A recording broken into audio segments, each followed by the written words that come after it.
ይበዛል ካጣኸው። አልሐምዱሊላህ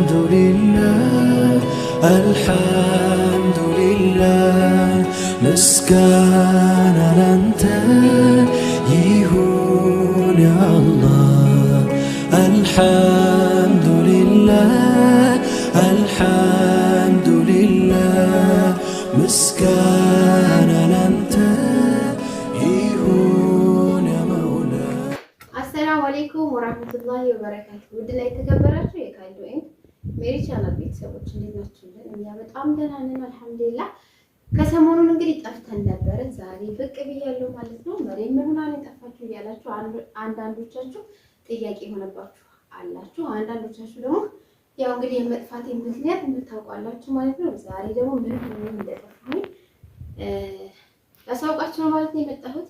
እንዲሁም ደስታዬን ላካፍላችሁ። የሰው ደስታ የሚያስደስታችሁ ብዙ ልጆች ስላላችሁ ያው እንግዲህ ደስታዬን ላካፍላችሁ ነው ማለት ነው ዛሬ የመጣሁት። አልሐምዱሊላህ ዛሬ በጣም ደስ ብሎኛል ይሄንን ለእናንተ በማካፈሌ። ያው እንግዲህ ዛሬ የመጣሁበት ምክንያት እስከ ዛሬ ድረስ የጠፋሁት ያው ነፍሰ ጡር ነበርኩኝ። ከዚህ በፊት ያው ነፍሰ ጡር ሆኜ ብዙ ቪዲዮ አልሰራሁላችሁም ነበረ። አንድ ቪዲዮ ብቻ ነበር የሰራሁላችሁ።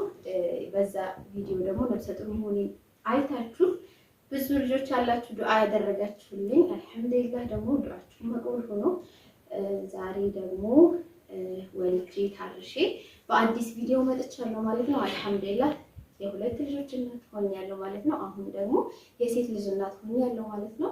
አልሐምዱሊላህ ያው ልጅ በልጅነት ደስ ይላል። አልሐምዱሊላህ ዛሬ በጣም ደስ ብሎኝ ይህን ደስታ ለእናንተም ላካፍላችሁ ነው ማለት ነው የመጣሁት። አንዳንዶቻችሁ ኮሜንት ላይ ያው እያየናችሁ ተጋብታችሁ እያየናችሁ ወለዳችሁ የምትሉ ብዙ ልጆች አላችሁ። አዎ አልሐምዱሊላህ። እንግዲህ ዛሬ ደግሞ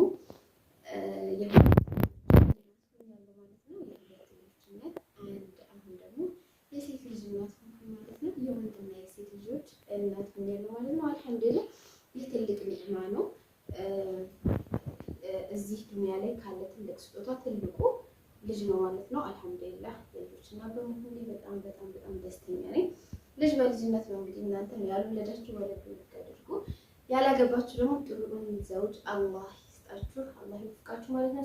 ሳሊህ የሆኑትን ልጆች ወደ ሀገራችሁ ገብታችሁ ልጆች ጥላችሁ ሄዳችሁ ብዙ እናቶች አላችሁ። እናንተም ደግሞ ሀገራችሁ ላይ ገብታችሁ ልጆቻችሁን ድራችሁ ኩላችሁ ወግ ማዕረግ የምታዩ አላህ ያደርጋችሁ። ያላገባችሁ ደግሞ አላህ ሷሊህ ነው ዘውጅ ይስጣችሁ። ያልወለዳችሁ ደግሞ አላህ ሷሊህ ነው ልጆች አላህ ይስጣችሁ ላለን እንግዲህ ዛሬ የመጣሁት በጣም ደስ ስላለኝ ለቻናል ቤተሰቦቼ ይህንን ነገር ላብስራችሁ በሚል ነው ማለት ነው ዛሬ ብቻዬን የመጣሁት እና ይህ ደስታ በጣም በጣም እናትነት በጣም ትልቅ ነገር ነው። በጣም ደስ የሚለው በብዙ ፈተናዎች መካከል ነው የሚታለፈው። እናትነት በጣም ከባድ ነው እና እንግዲህ የወለዳችሁ ታውቁታላችሁ ለልጆቻችሁ ምን ያህል እንደምትሳሱ ምን ያህል እንደምትራሩ እና ያው እናት ስትሆኑ ነው ይህንን የምታውቁት ማለት ነው። ዛሬ የመጣሁት ማለት ነው ደስ ስላለኝ ደስታዬን ላካፍላችሁ ብዬ ነው ማለት ነው። ያው እንግዲህ ወዲያው አልነገርኳችሁም ወለዴን። ካሊድ ግን አንድ ፎቶ ፖስት አድርጎ ነበር ማለት ነው። ኦፕሬሽን ነበረ፣ ትንሽ ከባድ ነበር ማለት ነው። የወለድኩት በኦፕሬሽን ነበረ፣ ትንሽ ከባድ ነበረ። የመጀመሪያ ልጅ የወለድኩት በኦፕሬሽን ነው። ግን ማማጥ ሳልፈልግ ቀርቼ ሳይሆን አምጪ ነው ኦፕሬሽን የተደረገው። ብቻ አልሐምዱሊላህ ከብዙ ፈተናዎች በኋላ ይሄው ለዚህ በቅቻለሁ ማለት ነው። ኦፕሬሽን በራሱ በጣም ስቃይ አለው። አንዳንድ ሰዎች የኦፕሬሽን ሲባል ቀላል ይመስላችኋል። እውነት ለመናገር ለእኔ በጣም ከብዶኛል። ምክንያቱም ኦፕሬሽን ስትሆኑ ግማሽ ትታረሳላችሁ፣ ግማሽ አትታረሱም ነው። አሁን እኔ ከወለድኩኝ አንድ 45 ቀን ምናምን ሆኖኛል። ያው ከአራስ ወጥቻለሁ፣ ግን ወደውጭ ገና መውጣት አልጀመርኩም ማለት ነው። ያ ደግሞ የሀገራችን ወግ ነው፣ ወዲያው አይወጣም ማለት ነው። ኢንሻአላህ ደግሞ ከዛ በአዳዲስ ቪዲዮ እመጣለሁ። አዳዲስ ቪዲዮዎችን ክሬት እያደረግን ቶሎ ብንመጣ ይሆናል። ኢንሻአላህ ደግሞ በቀጣይ ከካሊድ ጋር መተን ካሊድ ልጆች አባት ሆነ ምን እንደተሰማው እሱንም የምንጠይቀው ይሆናል ማለት ነው። ደስነት እንዴት እንደሆነ አንዳንድ ጥያቄዎችን እንጠይቀዋለን ኢንሻአላህ። ደግሞ አንድ ቀን አስተዋውቃችኋለሁ።